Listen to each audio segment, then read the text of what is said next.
Hello, my name is Daniel Hodab. I'm the facilitator of the Law of One Europe Telegram channel. And today we're having our study group, this session number 6 with Gabriel Lugo. Hi, Gabriel. Hello, Dan. I'm okaying things here. Well, hello everybody on the call again, and hello everybody on recorded session. We're gonna cover session 6, as you said today, Daniel. And um, as usual, I have a summary which I kind of shared with you guys, and we'll go through each point. This is a relatively long session, but I feel like we can cover it decently enough with the different topics that we have. And I just wanted to reiterate the preference that I have for some information. Uh, for example, I wouldn't want to stay for half an hour talking about Maldic, as interesting as that may be. Uh, and I'm trying to get the what I consider to be the most important and spend the most time there, and also mention some of the things that are interesting. This uh, by no means means that that's all we can talk about. It's just that that's where I dedicate the majority of the time studying the Law of One.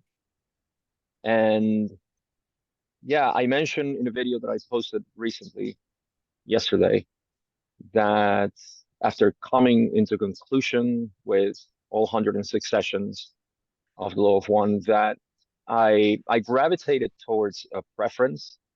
Like my mind goes into these preferences as I read the Law of One, and I have to admit that a great deal of it is because some of that has been integrated in my mind, and I kind of skim through it.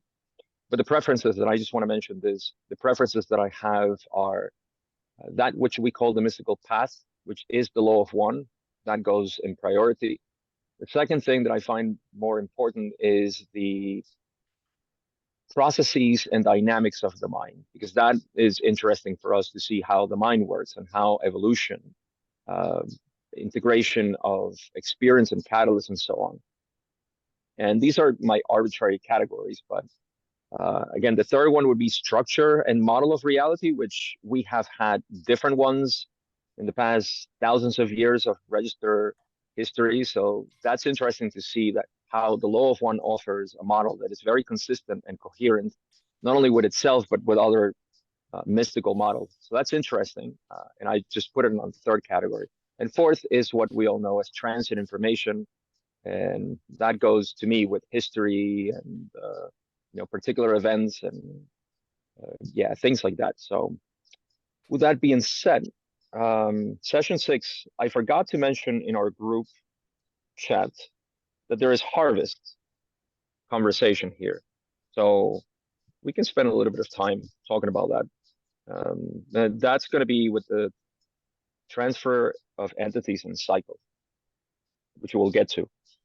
But the most important one, I think, which we're going to spend a deal of time today, is the carryover from last session, session 5, where we talk about healing, and that had to do with the mind, body, and spirits. Yes, we talked about mind and body in the previous session. Here we're going to talk about spirits and the healing aspect. As a brief summary of how I see healing, healing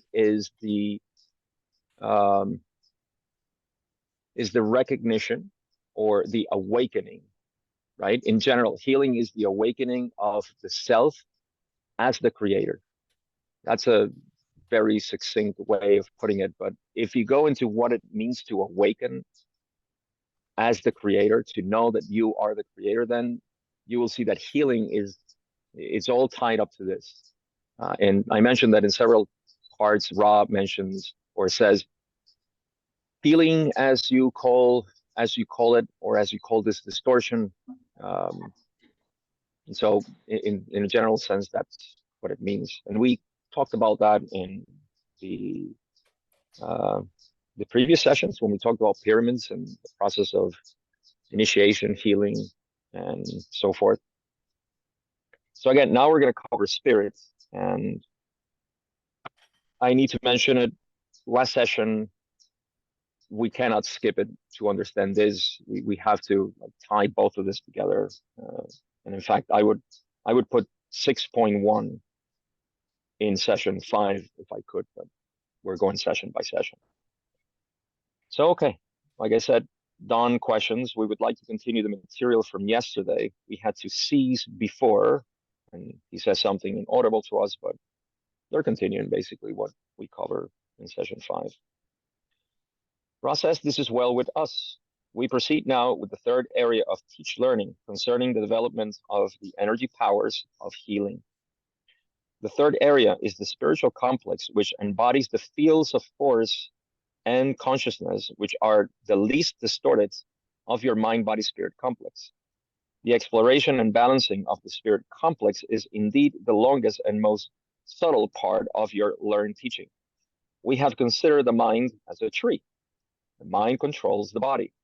With the mind single-pointed, balanced, and aware, the body comfortable in whatever biases and distortions make it appropriately balanced for that instrument, the instrument is then ready to proceed with great work. So, channeling spirits, right? I like that Ra talks about the spirit as a sort of shuttle. And this shuttle is for intelligent infinity. Notice that they mention the mind as roots of a tree. Yes, actually, it's a whole tree, but the roots are the deepest ones and the ones that contain a plethora of layers in which we can see there is the conscious mind that's above the tree, right? Then there is the unconscious personal mind, which we are sort of familiar with, and we see we can get into contemplative meditation and get to know it more. And then there are deeper portions, which is, of course, we're not a capsule. We are all interconnected. And so this interconnectedness makes that we have a collective consciousness. And there are other layers there that I'm not going to talk about, but I'm mentioning this because all of this moves down to the logoic mind, which is what we share even with Ra. We have a commonality there that we don't have with other logoic minds. It's like we're closer in the family. And then there is the cosmic mind, which is the all mind. But that mind is not everything that there is. There is intelligent infinity. Intelligent infinity is what shuttles in through the spirit complex. So that's in essence what healing is causing intelligent infinity, and Ra mentions this several times too, to be channeled through. And this channeling is, to me, represented or manifested as the constant seeking of the self as the creator, whatever that means to anybody, really. It's not obviously tied into the law of one, Ra, or anything. It's simply the greatest mystery that there is that we are all one, and yet we have a very convincing reality in third density that says otherwise. So something to consider. And this last paragraph, right?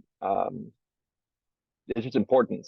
Not the last paragraph, the last part of the paragraph, when they say, with the mind single pointed, balanced and aware, this is meditation, by the way, and the body comfortable in whatever position we want. There is no particular position. We can be in any position, any form that we can be sitting. I think that's the most common one because we can be alert, uncomfortable enough to be alert, and comfortable enough that it's not taking us away from, to bodily pains and so on. So everybody needs to find that. I'll continue reading. And they say, that is the work of wind and fire. The spiritual body energy field is a pathway or channel. When body and mind are receptive and open, then the spirit can become a functioning shuttle or communicator from the entity's individual energy of will upwards and from the streamings of the creative fire and wind downwards. The healing ability, like all other, what this instrument would call paranormal abilities, is affected by the opening of a pathway or shuttle into intelligent infinity. There are many upon your plane who have a random hole or gateway in their spirit energy field, sometimes created by the ingestion of chemicals such as this instrument would call LSD, who are able randomly and without control to tap into energy sources. So here we see a description of what's happening when we seek and move in the direction of channeling intelligent infinity, which to me the purest form that I have found in my own experience is to do self-inquiry, to see what is it that we call I or me, myself. And when we do this, we start to peel every single layer that belongs to the mind, and we begin to touch, commune, and abide in pure awareness. This pure awareness is, again, to me, it is the primordial state of the creator, which we all share. Beingness is the essence of everything. Everything is. So when we seek in this direction, then intelligent infinity is being channeled through. And what happens is just simply, the rearrangement of our views, of our perspectives. So we begin to live more this sense of unity. And it's a path that it never ends, really. It's a path that continues to provide more and more harmony, more interrelationship, and just peace. Peace is the word that I can share that unites all these qualities. I can continue going on with this, but I wanted to mention also what they say.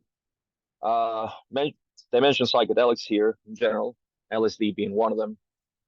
We do have, obviously, we could go on a tangent here in terms of psychedelics and how they create this random opening. They could create it and continue. This could continue unchecked and just part of the psyche of the person for reasons unknown to me. I just don't know how psychedelics affect different minds and people and their configurations, but it does have that effect. Something to keep in mind.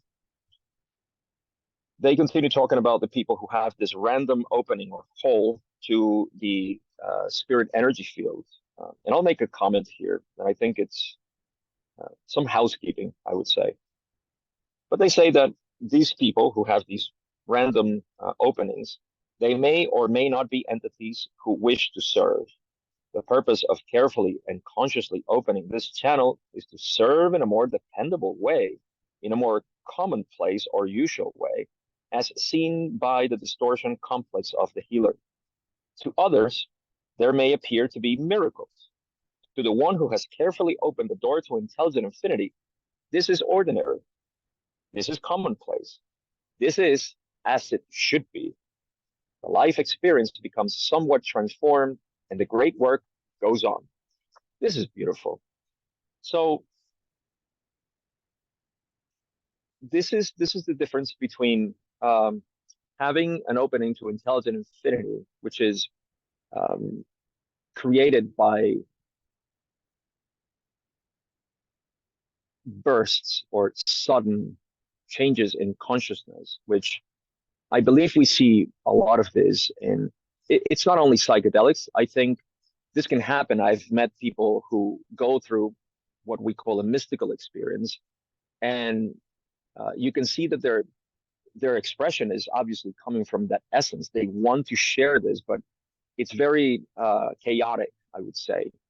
You see, and this is no judgment to this, but it's just to see what is, like Ross says, and this is what I love about it, when they say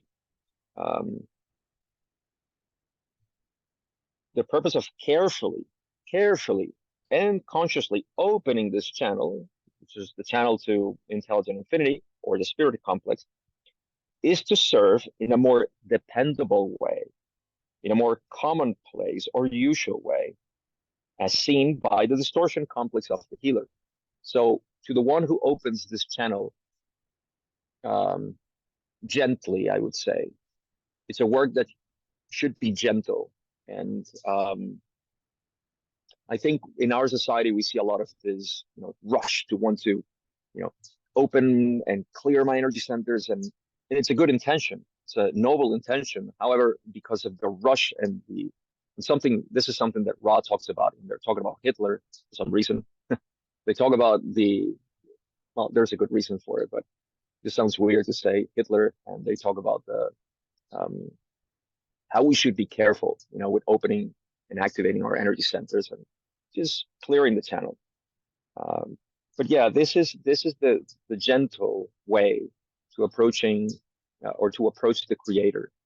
There's a very convincing model of reality that we have in our subconscious, and breaking that can lead to a disarray in our thought complexes, the way we relate to everything. So I think this is a call for being a little bit more gentle in this work, and something that I remember when I was into psychedelics and ayahuasca in the first year of my path. I'll just share this briefly. Um, One of the facilitators told me that a shaman told him, this is something that you should take once, and if you get the message, you should never take it again. There's no reason for it. And we do have plenty of stories of people who undergo these very intense experiences, and the message that they get is, you don't need this anymore. Go back to life. However, they have a lot of trouble trying to integrate this. So again, it's just, a caution. Do it gently, I would say. I could just spend a whole hour on this question alone. When they say the life experience becomes somewhat transformed, and also to the one who has carefully opened the door to intelligent infinity, this is ordinary. Reflect on this as the way you look at reality now, and it's just in whichever way you see reality. I'm talking about all of you. The way you see reality is commonplace, like this interconnectedness, and how you relate, not intellectually, but from the heart, how you feel. It's commonplace, and the advice that you get to people is just, it's normal. There's no miracles there, and yet we continue to grow this power to change people's lives based on, the gentle touch that we have um, to convey this message, to help people. So to others, it may seem like miracles, but to the one who has opened this in a more careful way, then it's commonplace.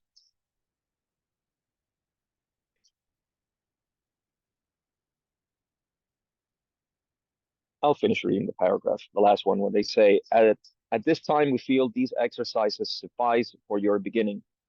We will, at a future time, when you feel you have accomplished that which is set before you, begin to guide you into a more precise understanding of the functions and uses of this gateway in the experience of healing. Um, I don't think they expanded in a more profound way, maybe scatter around the material, but this wasn't at least a line of questioning that I remember being, I don't think there was, where they focus and concentrated on this. But this is enough. Just understanding how mind, body, and spirit work in terms of healing is plenty. Of course, there's much more to be said, but that's all we got until now.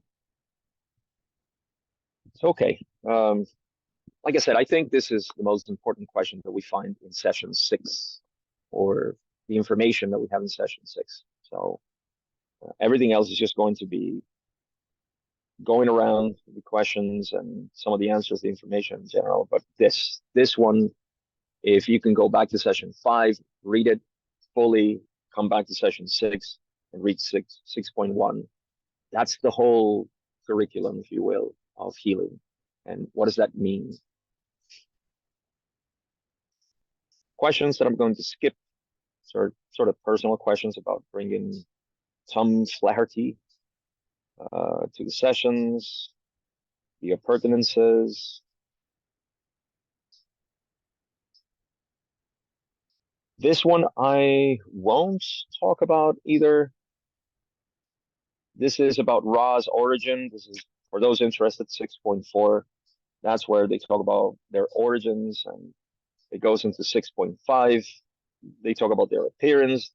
They come from Venus, and how they appeared here, all of that interesting stuff. I won't spend more time in there. Questions about Venus and the planet not being hospitable for third density. I think we know that. We understand that the planet is under immense atmosphere pressure. Our poor probes were crushed, and I don't think they lasted more than 10 seconds. But yeah, third density is not a hospital environment there. I will mention this. I won't cover the whole thing. Maybe there's one. Like, since we're fresh on the spirit work, right? And this doesn't. It's not connected to 6.1, not directly, but you know when they said when the mind single pointed, balance and aware, right? With the mind single pointed, balance and aware. When we do this, we in meditation we begin to sink deeper and deeper into the depths of the mind, which to us is reflected as a void, as a nothingness. What does Ra says about this? And Don is asking actually about traveling. How do they travel? How do they move from sixth density to here?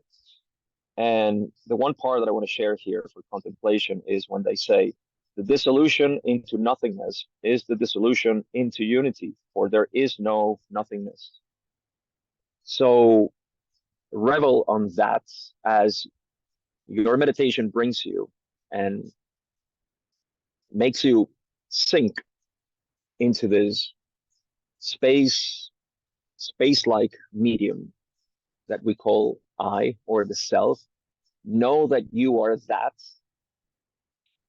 and that although it seems like nothing, its unity is our shared being. There's nothing objective to take out of that because everything objective stems out of that. And yet, abiding in this so-called void, that's really what creates everything in terms of healing, realignment, transformation. That's the work. So if you look back at the exercises for healing, you will find that this is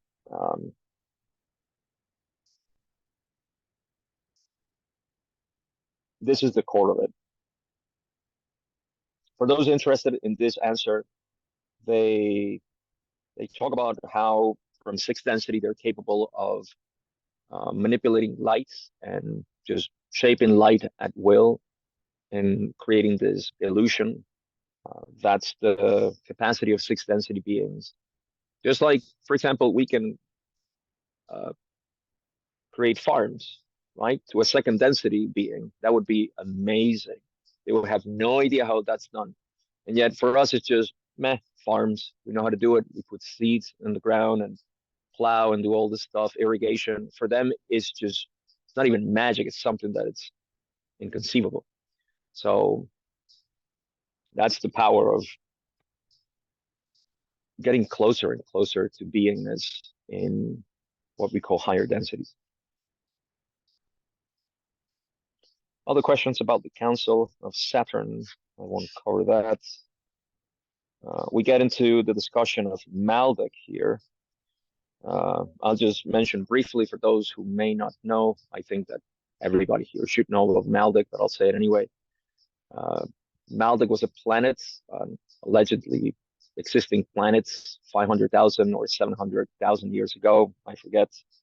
There are some discrepancies with the numbers, if I remember correctly, but not long ago in cosmic time, right? And that's what's supposed to be the asteroid belts around our current perspective of the solar system.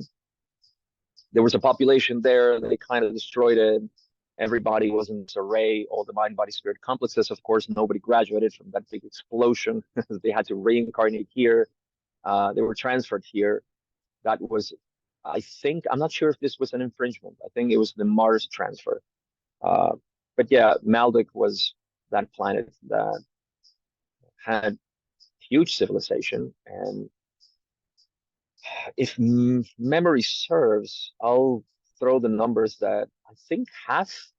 No, I'm lying. At the time of the channeling, we had about half of the population we have now on Earth. So 4.3 billion people. I think when they talked about the distribution of souls in the planet, they said that from Maldek, I think it was like 50% of them. So 2 billion souls were from Maldek, and that's a whole nother story. So we can get into that if you're interested. Um, but I'll just read. Speaking of origins and the races, right? Where is this? This is later. I think it's here. Yeah, and I'll finish the Maldek story with this. Um, yeah, I'll just read this one, 613. So I have it here. Yeah. So in 613, after talking about Maldek and the civilization there, Don says, thanks. Is all of the Earth's population then, the human population on Earth, are all of them originally from Maldek? So Ross says, this is a new line of questioning and deserves a place of its own.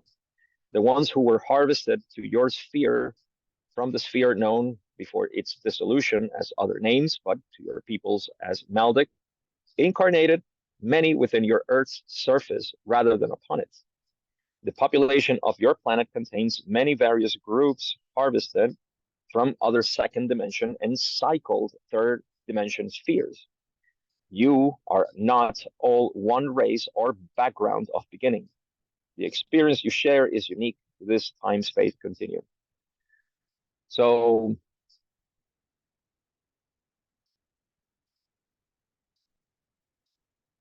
I guess a brief summary of this is that we know that if we have a planet fresh, pristine, it's evolving on its own, and it's approaching third density. Obviously, it's coming from second density. And so the population of third density is just the evolved creatures of second density. In this case, us, the human body, which comes from the apes, the great apes, right? And as this third density evolved here on planet Earth, there was the injection, if you will, of other souls, and that makes up a variety of soul origins. This has nothing to do with wonders yet. This is all about the different, like they said, second density. I believe Deneb is one of the planets that they talk about that they finished their cycle in second density, but it seemed like third density wasn't ready for some reason, so they incarnated here.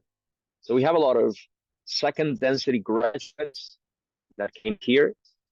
Uh, there is, of course, the native, if you will, human, which also obviously it evolved here. And then there are others like Maldek and Mars. Those are the biggest populations because they were a lot already. So that's what Rise is discussing here. They'll talk about this more in future sessions.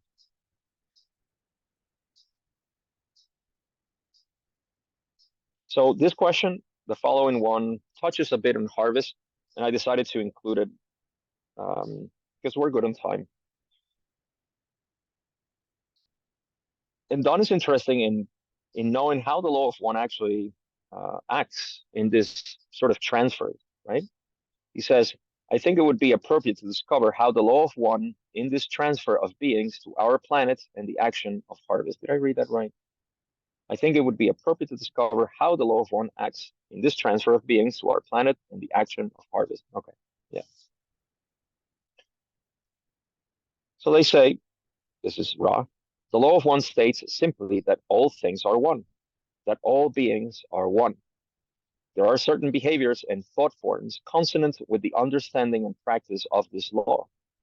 Those who, finishing a cycle of experience, demonstrate various grades of distortion of that understanding of thought and action will be separated by their own choice into the vibratory distortion most comfortable to their mind, body, spirit complexes.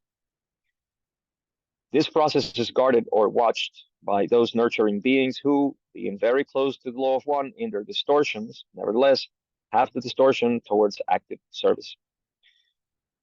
I can just sum this up as saying that Ra is giving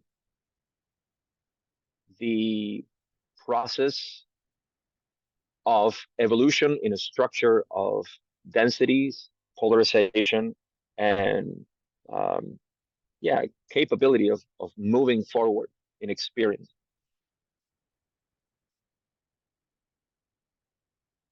We can. I still have something. I'll finish reading this, and then I'll give my 2 cents. So again, if you guys have questions about this, I know harvest is one of those topics that generates a lot of questions, and if I can share my view, I'm happy to do so. But I'll finish reading this. When they say, thus the illusion is created of light, capital L.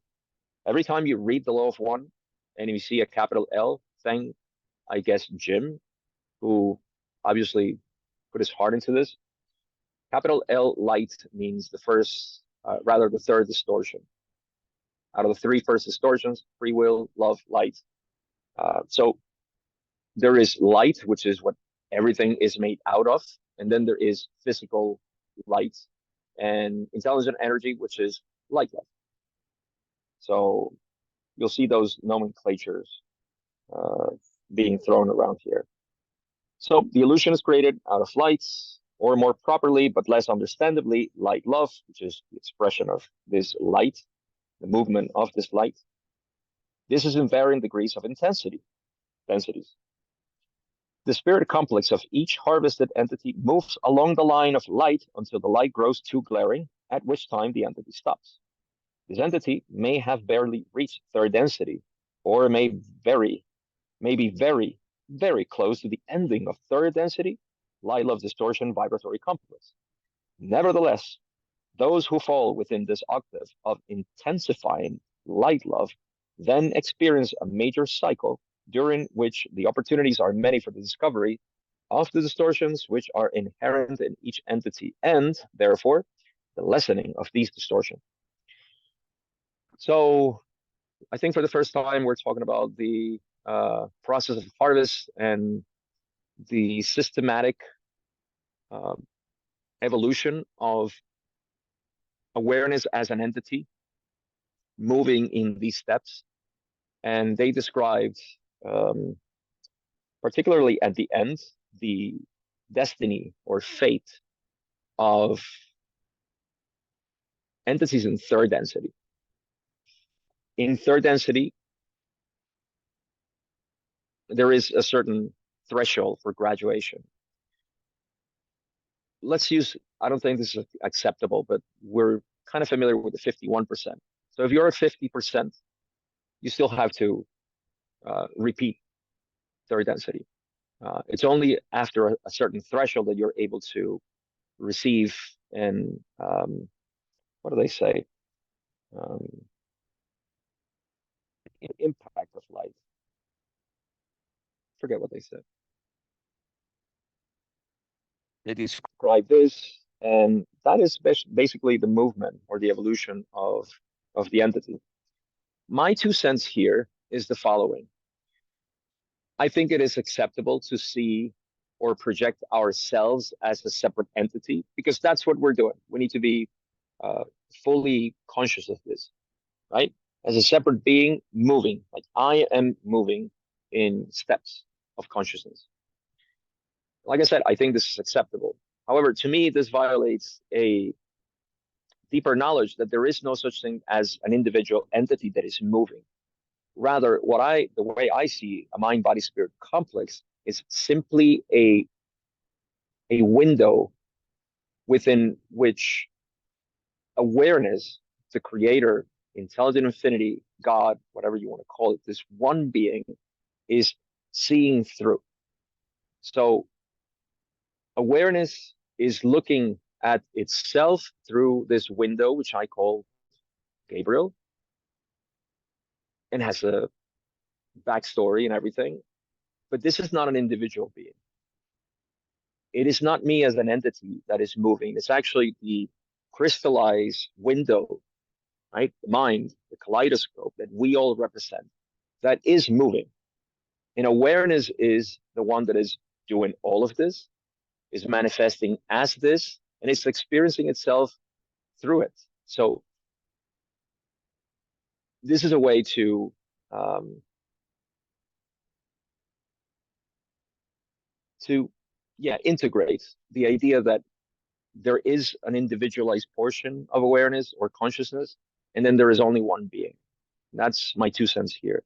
So if that's helpful, keep it in mind for when we see something like harvest, and we talk about the graduation. Everything is just a little experience for the creator. We are what we believe to be an individual being is just an experience, a particular experience of the creator as what we are. To me, what this has helped is to not worry as myself that I need to graduate, like I'm going to school, and I need to pass that grade. And I'll, if I pass, then I'm better than the others and so on. It just takes away everything that may come into mind. All right. So question 15, they talk about cycles, the different cycles. If you guys want to discuss this, we can get into it. There are three.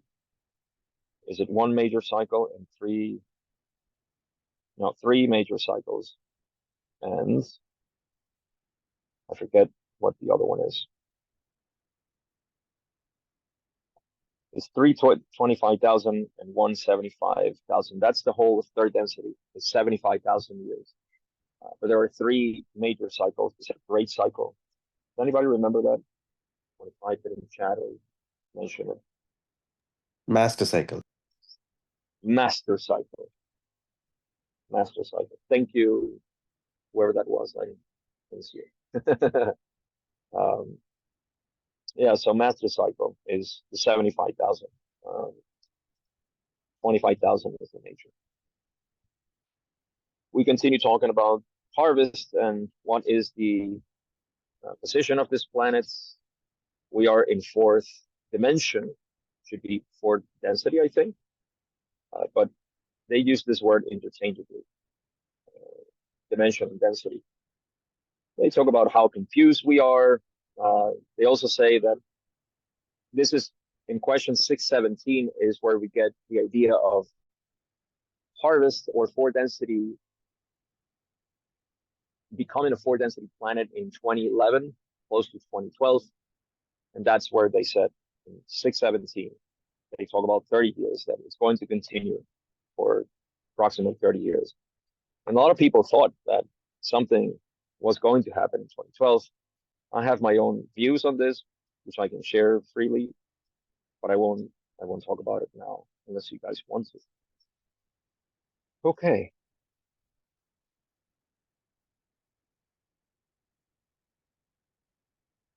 There's no need to estimate the percentage of population that will inhabit fourth density. Meaningless, as Ross says. There's a poignant and moving answer here by Ra when Don in 620 asked about, is this the reason why you came here because of harvest to give us the law of one? I'm just going to point it out for you guys to read it and contemplate it. Beautiful answer. But yes, in short, that is the reason they came here, because harvest is now.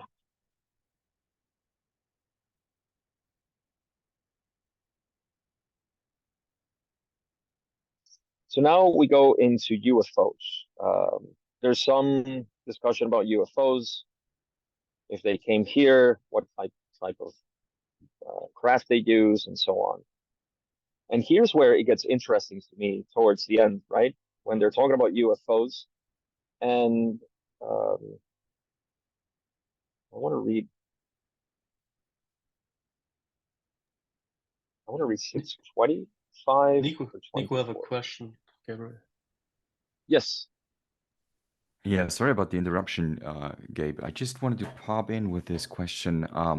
As long as we are with the topic of harvest. Now, I posted a question in chat, and it might indeed be a complete new question, but I think it may require some clarification. At least in my mind, it does, because I didn't quite get that. So, according to the information in 6.15, Ra say there are 3 cycles of this nature during which those who have progressed may be harvested.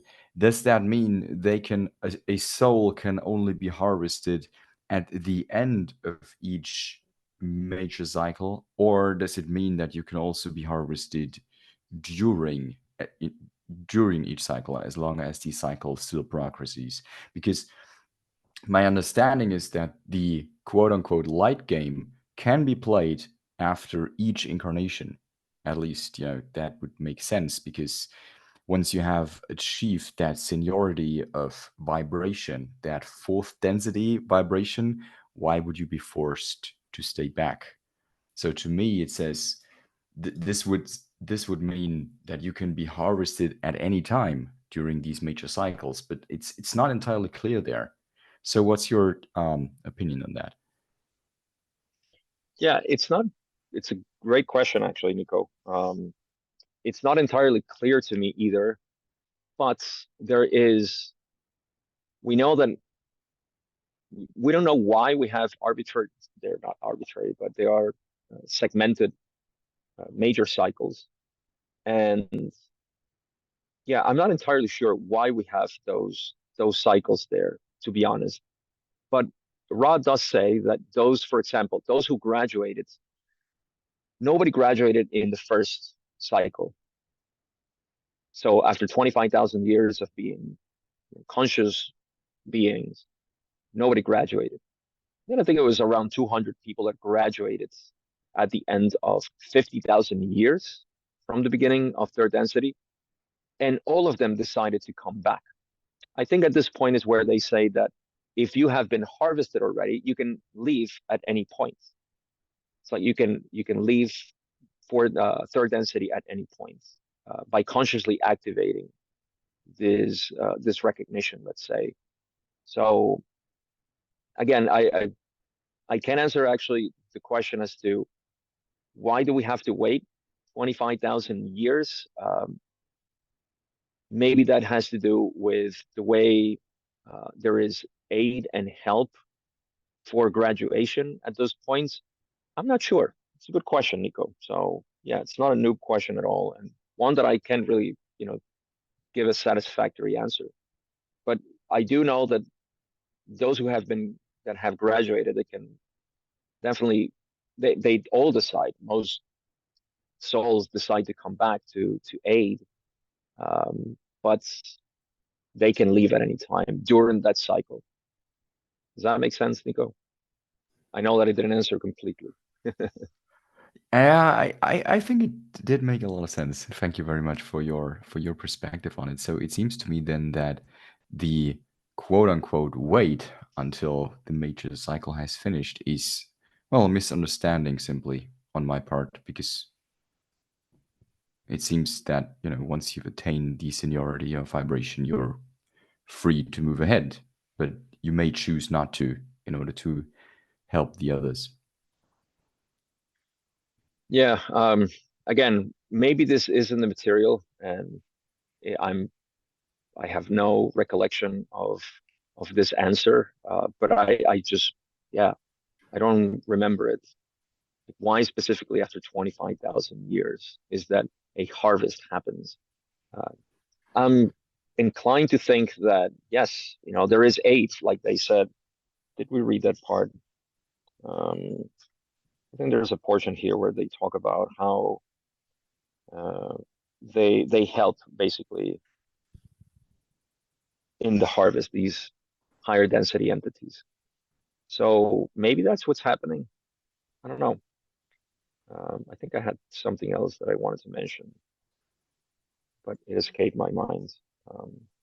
I have a question. Yes, Joe. Not really a question, it's a kind of observation. So Ra talked about Rasputin and Genghis Khan and the other one.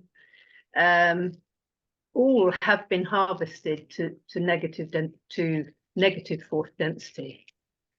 And obviously they didn't wait until 50,000 years.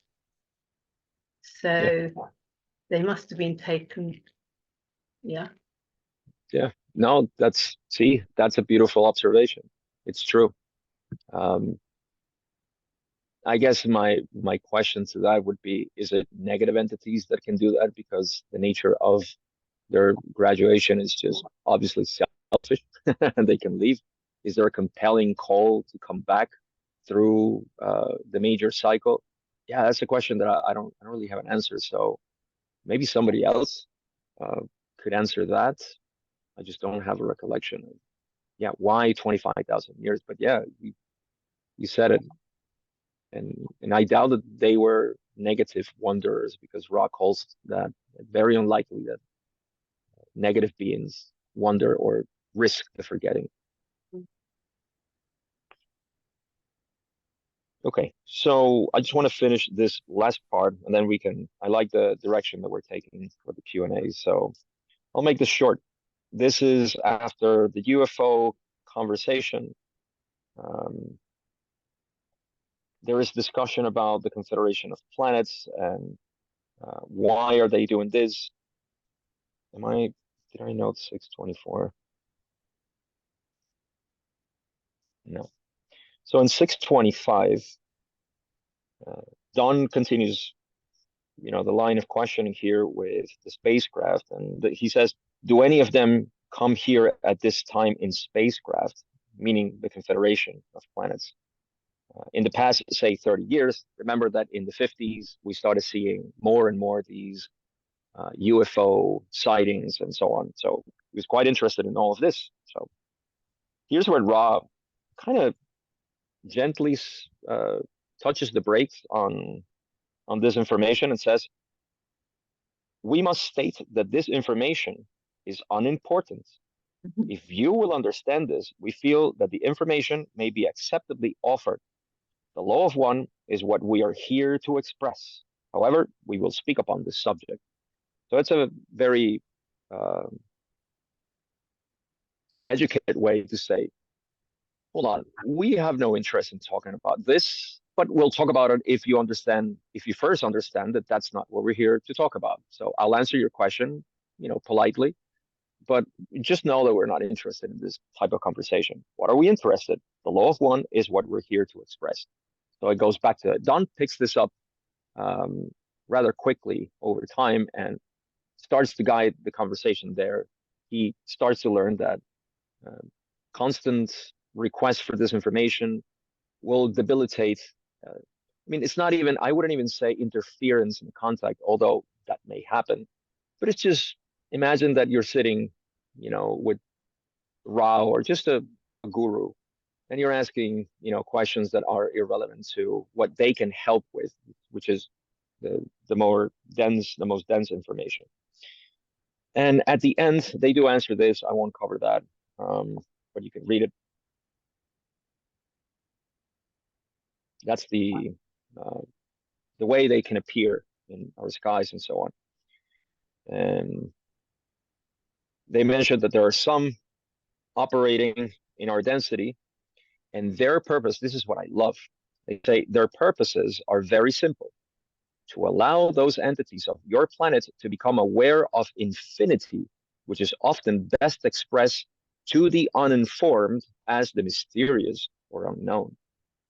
So the main purpose of these UFO sightings is to suscitate, to entice the entity towards an exploration into the mystery of infinity, infinity being unity. So there's more conversation about this later on. And my synthesis of this is that when the person requests this information, that's what they'll see.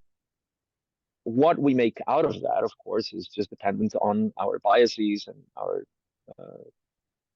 intentions or whatever distortions we have for interpretation. But the purpose of that is to, once again, just begin to move that curiosity into the mysterious oneness of everything. So I love that. That's the whole purpose. What we get as a result is just, you know, our creativity. And Don responds to this. This is the last question I'll cover. He says, I'm fully aware that you are primarily interested in disseminating the law of one.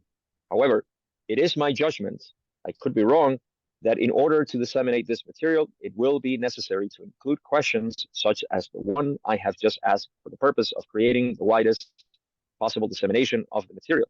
If this is not the objective, I could limit my questions only to the application of the law of one. But I understand that at this time, it is the objective to widely disseminate this material. Is this correct? So to my humble interpretation, here's a couple of things that are happening for Don. Don, in our modern language, is saying, can we make a clickbait of this law of one? You know, let's try to lure people with UFOs to the law of one. It's a noble intention. It's a clever one. But Ra being Ra, they're going to give the answer. There's a couple of things that are not, again, I'm not suggesting that Don was wrong here, but rather that, you know, he thought that the purpose was to disseminate the law of one. And that was his service. I mentioned this in my last video, which I recorded outside because my computer is still broken. And I said that the reason why we have this is not Ra. Ra didn't intend this to be disseminated. This is thanks to Don, Carla, and Jim. And we often forget this, or at least I forget it. And it's a reminder to me that this is a gift from this trio. And Ra, but they don't say, oh no, we're not here to disseminate the law of one. They in essence say, well, that's what he wants. If that's what he wants, then go ahead. You can do with our conversation whatever you want. This is not secret. This is, you know, we're open to you, thus we're open to everybody. And that's what's beautiful here. Ross says here, this perception is slightly distorted in your understanding learning, meaning we're here to disseminate for everybody. You know, they don't care. They don't care if this was, you know, just for them or for just a group of people like us or for the whole world. All they care was to talk to them. We wish to proceed as you deem proper. That is your place. We, in giving this information, find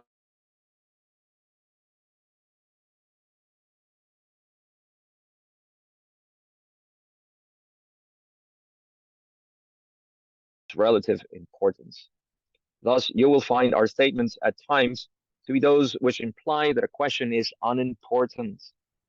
This is due to the perception, or our perception, that the given question is unimportant. Nevertheless, unless the question contains the potential for answer giving, which may infringe upon free will, we offer our answer. So, again, in a very polite way, they're saying, we're here to answer your questions, whatever you want. It is just to our understanding that some things are unimportant. Unimportant when this is weighed against the law of one. So transit information, meh, not so much. This information, law of one, let's talk about this. And again, just telling Don that they will answer. I mean, we're here. It's like you go to your friends and, you know, your friend wants to talk to you. You don't have a specific topic. You just want to talk to him or her and let the conversation go where it wants. But if you can pick a topic, you'll probably talk about the law of one. So that's what Ra's doing here. That's all I got. Ooh, look at this, right on the hour mark. It's like I planned this.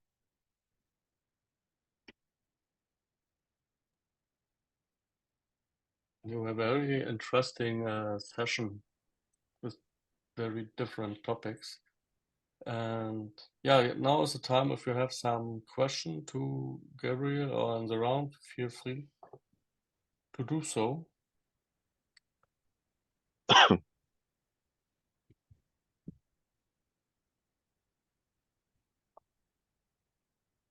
No one?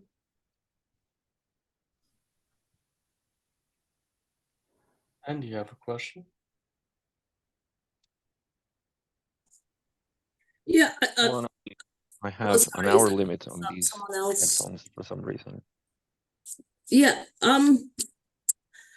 Ra says that there was no harvest in One the sec. first Andy, minus. sorry, Andy. Can you hear me? Yeah, can you hear me? Now I can. I just had a lapse of like 40 seconds without audio.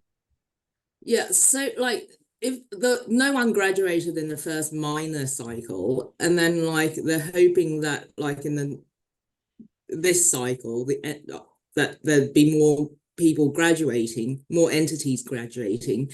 And it seems to me that like that the wanderers have come to aid that graduation, but it's like it seems that most of the people who are likely to achieve graduation are wanderers who'd already experienced graduation anyway.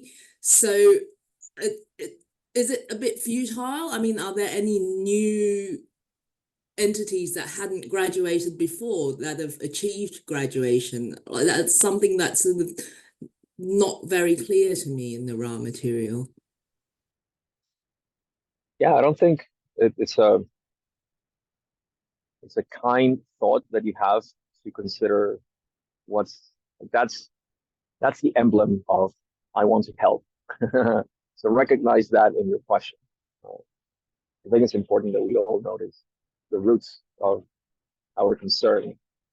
I can only give my estimation and my view that, yeah, like you said, it seems like a lot of people. I can actually give, thanks to your question, I'll elaborate on my view of harvest and everything the way I condense it. So yeah, it seems like a lot of third density repeaters will have to repeat again. This was a very challenging environment for third density beings to go through and awaken to their true nature, which is really what harvest is all about. There's nothing more to it than awakening to your true self. So it's very challenging. It seems like, yeah, billions of people have to repeat. But speaking of them, it's fine. I think it's fine that they're going to repeat. There's a couple of things. Rod does say that they do say that this gets sort of stuck in their unconscious mind, right? When they reincarnate again in another planetary environment, they're going to feel like, wow, there's something in me that feels like I've been repeating, failing, and so on. But at the same time, I think the effort that we put right now into, we're like a Trojan horse in this collective consciousness, right? Every awakened being is a Trojan horse for the collective consciousness. They will take that with them too.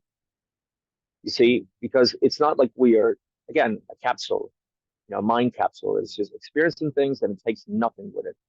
All of that is also in their personal unconscious. So I think even the work that wanderers and other awakened people do here to contribute to that is something that will carry over in the universe. It's not really like we're isolated here either.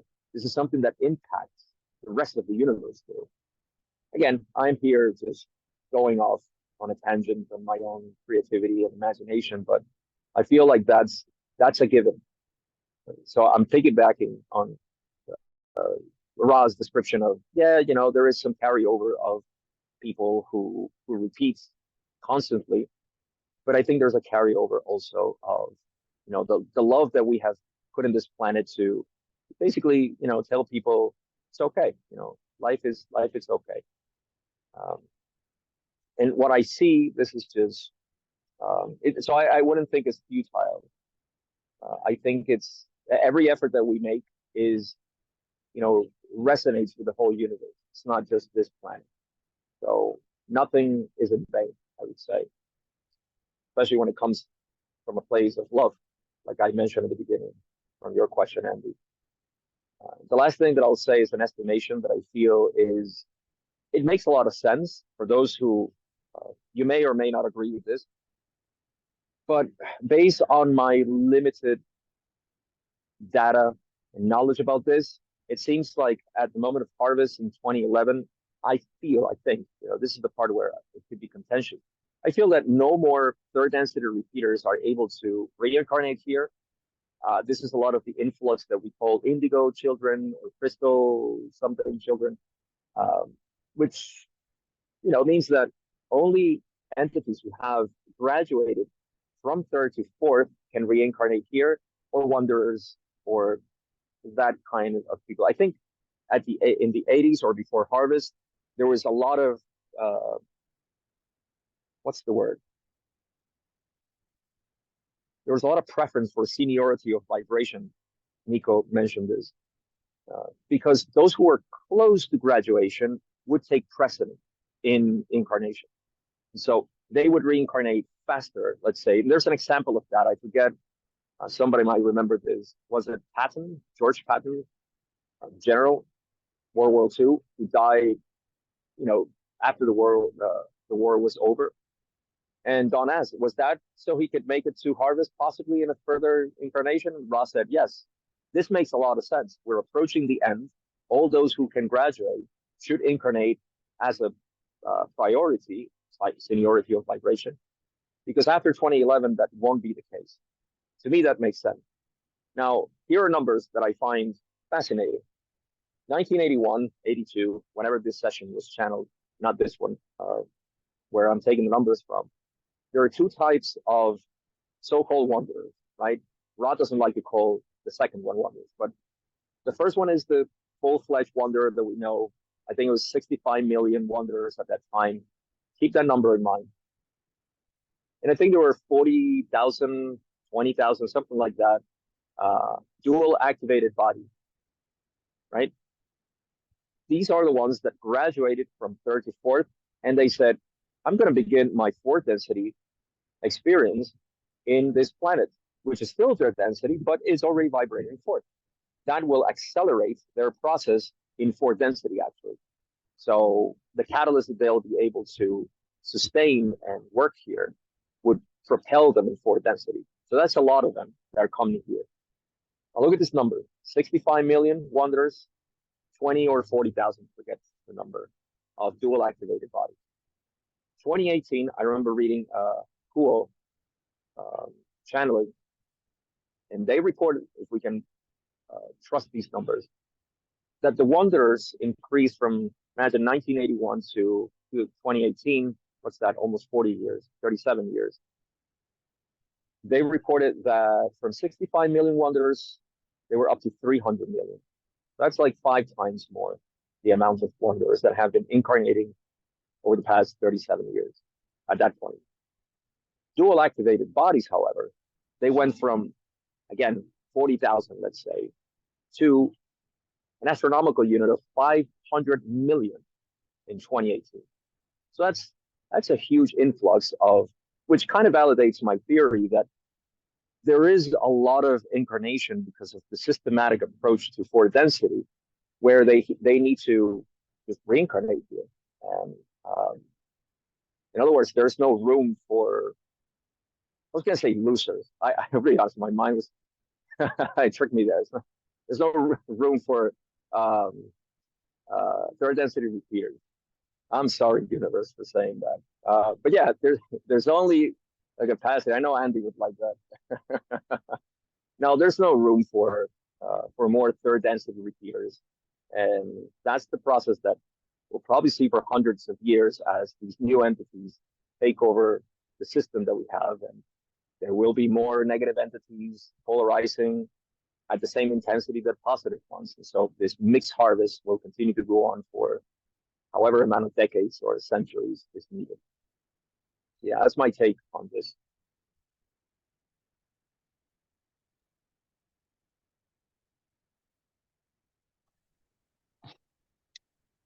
Okay, thank you, Andy, for your question. Anyone else want to comment or ask another question? Just one comment. There is another group, and I can't remember. I'm fairly sure Ra said this, and you would know, Gabe. There's another group that I remember them talking about the people who didn't graduate at 50,000, so from South America.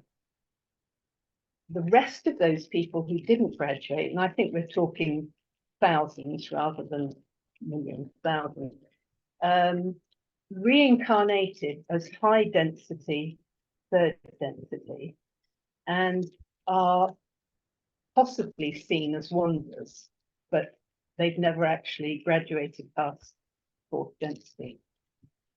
Do you remember that, Gabe? No, I'm not sure.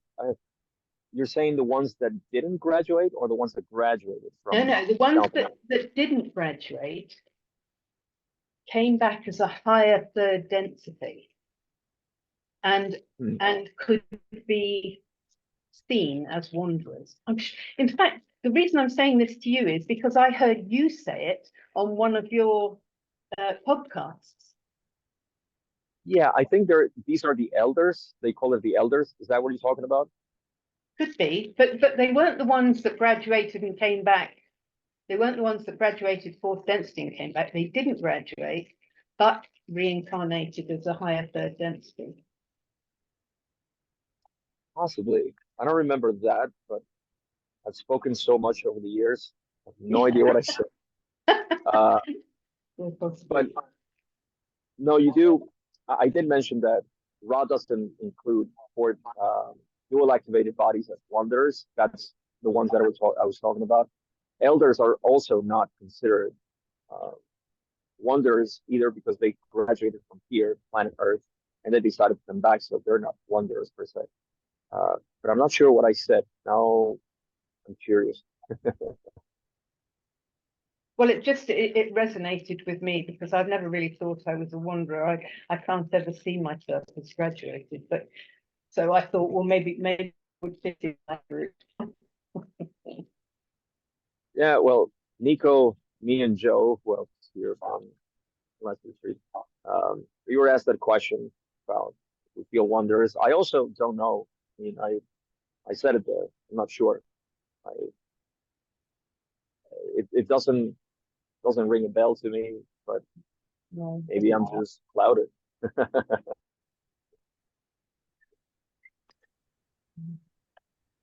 Thank you, Joe, anyway, for your question. Short note on that. I think the question concerning the question is whether the question is relevant. So it's a question.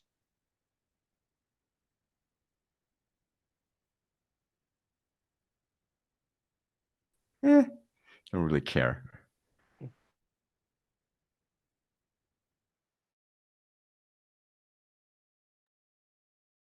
I think Sorry, just. Oh yeah, I have something not understood about the sentence. Let me see which one. It's a long sentence about LSD, maybe 6.1 or 6.2. And Ra said the purpose of carefully and consciously opening this channel is to serve in a more dependable way, in a more commonplace or usual way, as seen by the distortion complex of the healers. To others, they may appear to be miracles. To the one who has carefully opened the door to the intelligent infinity, this is ordinary. This is a commonplace. This is as it should be. And okay, this is a matter to psychedelic experiences. But why Ram mentioned this is for those is a usual way, is a commonplace. Because I have had some experience, I don't feel this is something ordinary. It's extraordinary indeed. So from my aspect, I'm not so agree with what Ra here is saying. What is your guys' thought on that? Let me try to rephrase this, and maybe it'll shed some light. So they're talking about when there are not two ways. There's a spectrum. Let's call it a spectrum, right? In which this opening can happen. It could be done through what I call bursts of opening, right? These can be induced not only by psychedelics, but by random. This is what we call, the mystical experience, the gift of God. In meditation, I have had also such moment, but for me, it's never usual or commonplace or something normal. Is for me even I a little bit. My another ego was shocked a little bit. You know what I mean? So for me, it's not usual. I see what you're going to. Over time, this becomes more normal. In other words, to see the world more and more. It's almost like these bursts of experiences and realizations. Let's say satoris. We can call it that. I think it's a term that we use a lot for sudden bursts of, oh, that's it. I see it. They integrate within us, and it's just like maybe you go from being terrified of death, right? And other people would agree with that. Yes, death, terrible. I don't want to talk about that. And suddenly, because of this, you say, oh, death, that's no problem. You see, for you, it's commonplace. It's not a miracle. It's not something extraordinary to say that. To you, it's already like, yeah, I've integrated that. It's okay.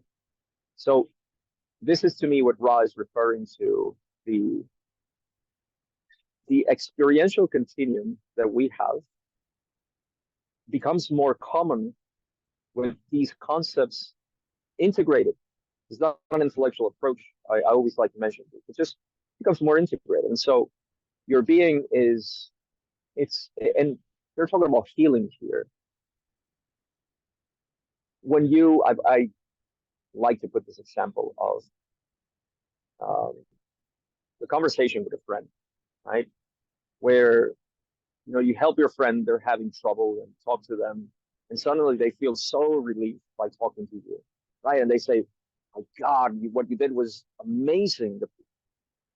Nobody has been able to help me this way." And to you, you feel like, I just spoke the truth. There's nothing extraordinary about this. That's healing, you see? And so that's what Ra, when we open the gateway to intelligent infinity, let me put it in more. I come with you. Yes, I see now. Yeah. I get the click. Indeed, here, if I come out from meditation, I don't like here. It's for me here is a false. It's something unreal. There is a real. Indeed. Now you say that, so I can. Many moments I feel here is not real. Especially in the morning, I come out. Okay, where I am, I need to reschedule me into here this and now, and yeah, maybe that means there what we experience that is a truth, is eternity, and here is more illusion, is more unreal. Maybe in that sense. Yeah. That's it. Yeah. Yes. Yeah. It's like Ross said, it's become somewhat transformed, and the great work goes on. Good. Thank you. Sure, Lynn. Thank you for your question, Lynn. So we are approaching the end of our session. Does anyone have a question or a comment to make?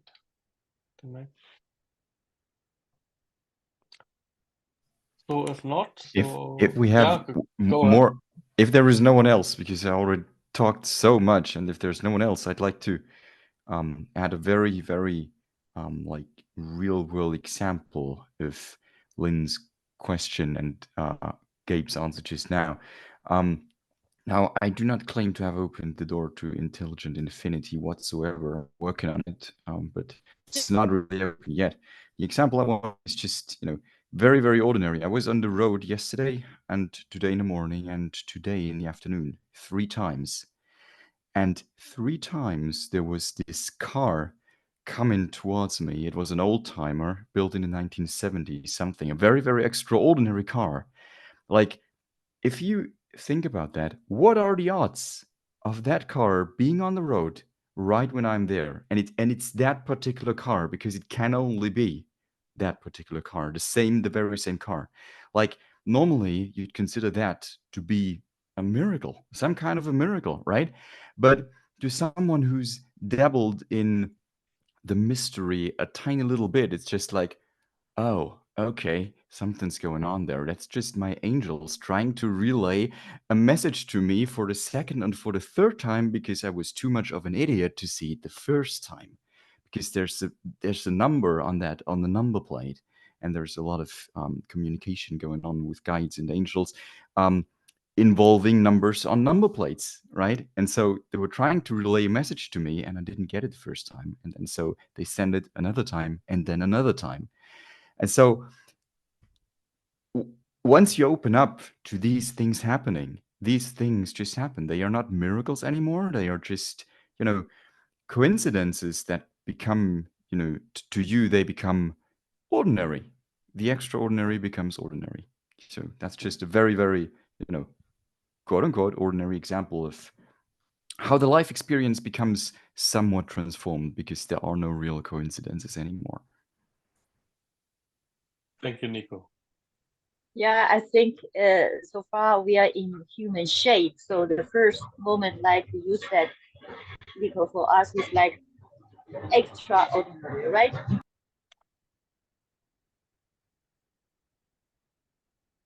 Thank you very much for your question. So then I would like to have some closing words from Gabriel, and then we will continue by next week. Well, it's a bit late, Sure. but happy birthday, Gabriel. Sorry. Thank you, Andy. I'll add something to that at the end of this. So yeah, first, Nico, thank you for that contribution. That's another way we can see how synchronicities are like magic. And I personally know about them because my experience was triggered not by a mystical experience, but by a chain of synchronicities that, yes, that's what initiated me on this journey. And I was very skeptic. So I started just ignoring a lot of synchronicities, and it's almost like life was just bombarding me with them. And it was like, oh, you're going to miss this. I'll throw you 2 more that it's impossible for you to, try to ignore or call it a coincidence. And he just kept repeating to a point that, yeah, my skepticism is obliterated. So after a while, it's just normal that we see synchronicities. See, to a prior me, it would have been magic, but now it's just like, oh, okay, thank you. So 2 things just to finish up on session 6 to share with you guys.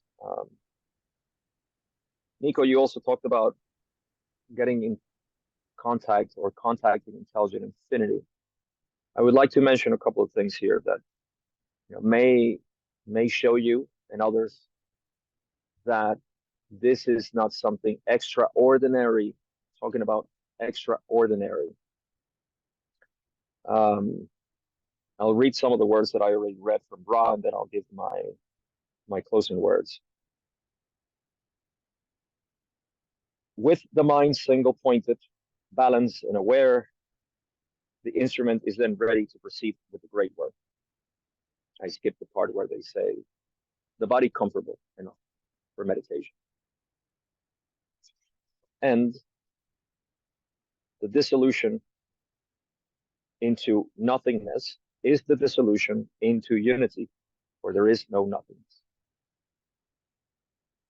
In practice, and this is something that I am known for repeating over and over again for the past 3 years almost, enlightenment is not an extraordinary event. Indeed, enlightenment is not an event.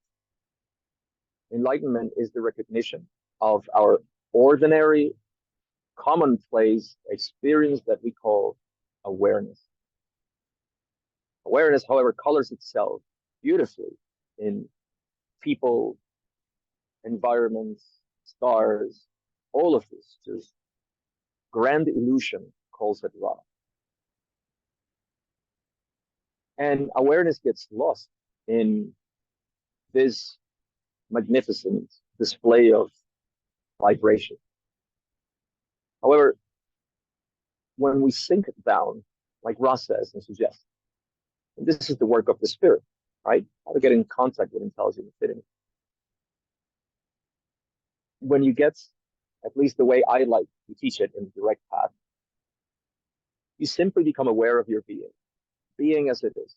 There's no prerequisites that you need to be reciting a mantra or doing some kind of exuberant activity. And you simply become aware of your being. That's what we see. I see nothing. There's a void. There's a silence. That is so ordinary to us that we skip it. We overlook that experience of simply being. Now, the mistake here is to think that I have to bring my attention there. That's not true, because your attention is coming from there. So in other words, what you're doing is just sinking attention into its source. And at the same time, we think that, oh, that's the highest state of consciousness. No, it isn't. There isn't a highest state of consciousness. This is the combination of awareness and its movement. I recently wrote in a little group chat that I'm part of, that if we substitute the word death with stillness and life with movement or activity, then there is a full understanding of what life is all about. Stillness moves. When it moves, it looks like this. Becoming aware of that that's it. There's nothing else. And all mystical traditions have always pointed in the direction of the oneness. But I think there's little emphasis, some of them do, in the returning to it. So what we see as stillness, nothingness, or unity, in fact, is the same thing. And it feels just like life, being itself. So that contact with intelligent infinity, to me, is the constant recognition that I am not this separate being. The dissolution of who, what?